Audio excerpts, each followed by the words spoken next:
Hello, good afternoon, guys. Welcome to MK Convenience Brokers. My name is Mohammed. In this video, I'm gonna go over the Youth Mental Health First Aid Quiz. Before I begin, I'm gonna explain to you what this is and why am I going over the quiz. So Youth Mental Health First Aid is a 8-hour course. It's offered across the United States. Um, Obviously, this course was given in New York City. For those that don't know, if you haven't taken this course before. So this course basically, if you take the 8-hour course, you become a certified mental health for adults or youth, depending on what course you take. Both are 8 hours. They both are separate. You become a certified first aid responder for mental health issues for certain people, for such as for adults or youth. So this way, what you can do is somebody if have they have thoughts of suicide, somebody they want to hurt themselves, you can provide first aid to that individual. That does not make you become a psychiatrist, or they don't. That does not make you become basically like a like a full on professional. But you will provide first aid for them enough to get the help from professionals. So in the end of the day, you go over the lessons in the classroom and everything. You get provided a book and everything, and you in the end of the day you have to take a quiz. I'm gonna go over the quiz for those people that know what the quiz is. I'm gonna explain to you, like questions and answers and why it is and how everything is. So let's get started. So one of your, let me get my papers ready.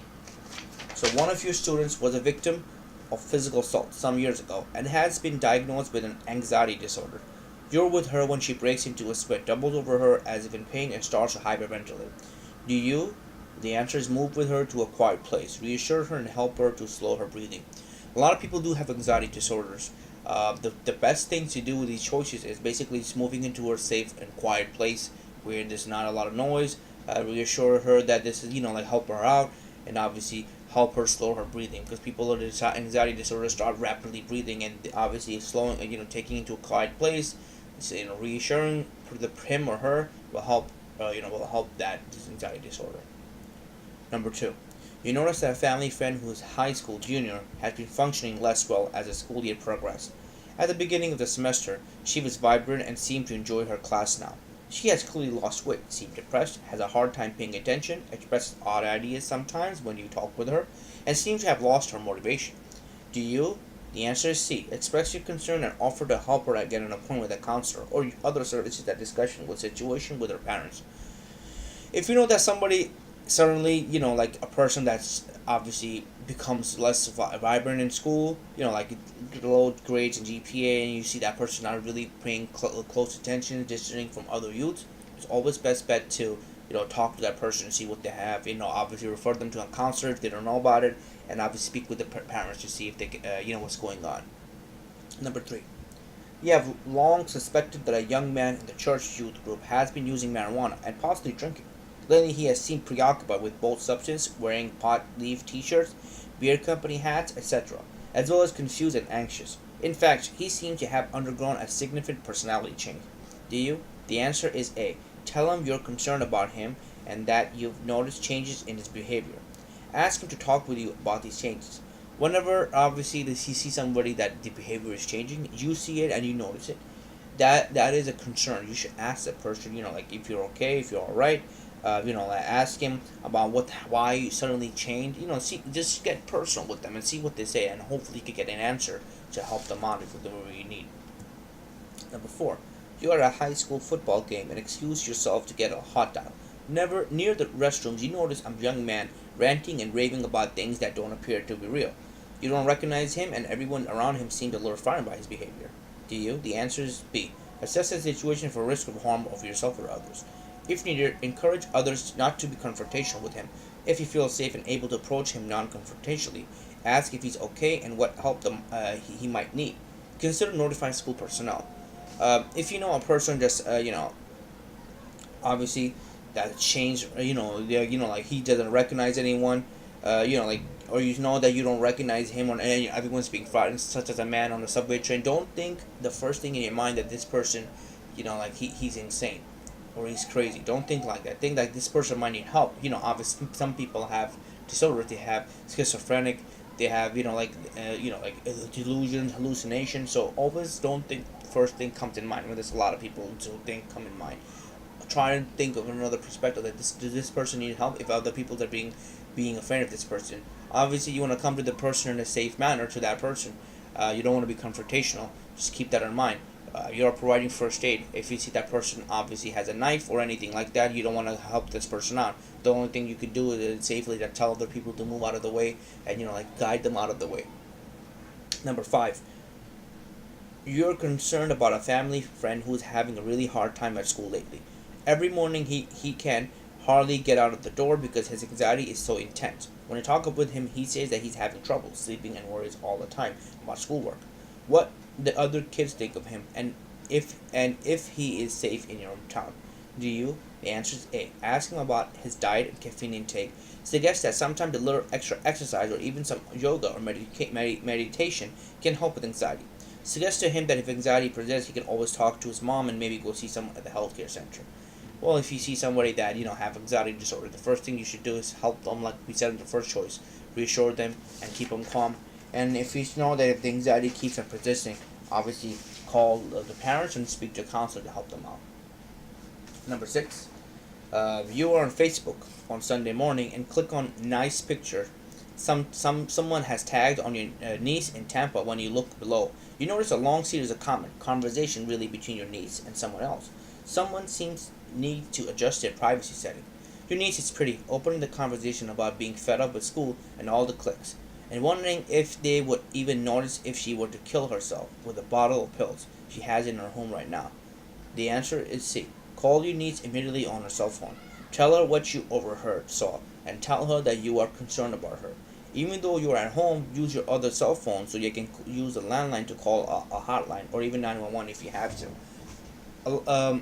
A lot of kids now these days they want to fit in with the groups, with the cliques, with that specific group, and they want to do anything to get noticed themselves with them.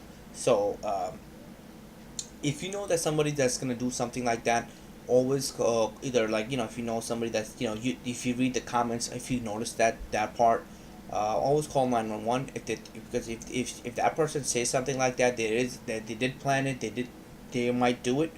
Call was 911 or call the hotline, and obviously they can help you out. Number seven, your son seems to have lost all pride in his appearance and enthusiasm for life. His speech is sluggish. He's sad all the time and he's recently given away several favorite possessions. Do you? The answer is A. Ask if there's anything he'd like to talk about and try to find out if he seems depressed or has any thoughts about ending his life. If you notice something like this, talk, always the best thing, like all choices you see, talk to them. That does make a big difference. Number 8. While you're sitting around watching TV one weekend, you notice that a young friend of your daughter has some symmetrical scarring on the back of his calves. Looks like from a knife or possibly a sharp-pointed object like a needle. Although his pants usually cover them, when he crosses his leg, some of the scars are visible. Do you? The answer is B. Ask your daughter later if she has seen these scars and if she has asked to him about it. Tell her a bit about non-suicidal self-injury, why some people might do it, what kind of help they might be available, or offer to talk to him if she would be more comfortable. Always talk about it unless you ask, like, listen, I've noticed that you recently changed. I noticed that you have scarring. Is it something we should talk about in private, and somewhere else that we could know what's going on? Something like this. Let them, like they'll help you out. The reason for the scarring, for those people that don't know, it's usually it helps them relieve of the pain, and like it's like kind of like a mini suicide, you could say, because they're cutting themselves and relieving of the pain and whatever's going on, so that this pain goes away, and they could think about something else. So that's kind of like that. Number Let's go to the next page. Number 9. You get along with your little sister, but her mood swings, love of partying are wearing thin. She can go without being asleep for days and expects everyone else to do the same. Coming up with poorly thought out projects and becoming annoyed at anyone less than enthusiastic about them. On the other day, she rarely leaves her house or says hello. Do you? The answer is A. Try to catch her in one of her quieter moments and share with her that you're concerned about her moods, encouraging her to see a physician and offer to go along if she wishes. A lot of times, like I said, people do that to impress other people or to get in that clique. So if you notice something like that's going on, that person, like in home at days and partying all night for a couple of days, don't sleeping, it is a sign of concern. Last but not least, number 10, when you see your niece at Thanksgiving, she appears to have a great deal of weight. Lost weight. She says she's working on a project for school and takes her plate of turkey and trimming to her room. You go up to see her later and notice she has not touched her dinner. The answer is B. Engage her in a conversation, maybe asking how school is going. Mention that you notice her weight loss, are concerned, and tell her you're there for her if there's anything she wants to talk about. Well, these were the 10 questions for the mental health first aid for youth. Uh, these are the questions usually asked, these 10 questions when you want to finish. Uh, Hopefully, as you can see, the test is fairly easy, but there's a lot of resources that they give you. Always keep that in mind. That the resources are important, because if you are a first aid responder as for mental health for youth or adults, you want to help that person out. Obviously, having a hotline number or anything else, keep that in mind. With that said, thank you again, guys, for watching this video, and I hope you guys enjoyed it. If you guys have any other questions, comment, concern, please comment, like, subscribe. I'll try my best to help you out as much as I can about these questions or anything else, obviously. Thank you again, guys, for watching this video. And again, if you have any concerns or if you know anyone that needs help, always comment in the section, and I'll try to give you the resources as much as I can. Thank you.